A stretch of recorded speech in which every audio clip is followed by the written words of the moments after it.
আজকে আমরা future continuous tense কাকে বলে এবং এর স্ট্রাকচার নিয়ে আলোচনা করব। কোনো কাজ ভবিষ্যতে হতে থাকবে বা চলতে থাকবে এরূপ বুঝালে তাকে ফিউচার কন্টিনিউয়াস টেন্স বলে। ফিউচার কন্টিনিউয়াস টেন্সের structure: affirmative, subject plus shall be oblique will be plus ভি1 এর সাথে ING plus object. Negative, subject plus shall not be oblique will not be plus ভি1 এর সাথে ING plus object. Interrogative, shall oblique will subject plus be plus ভি1 এর সাথে ING plus object.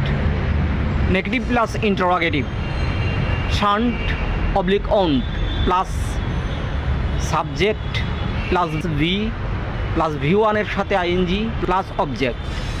Pass, WH,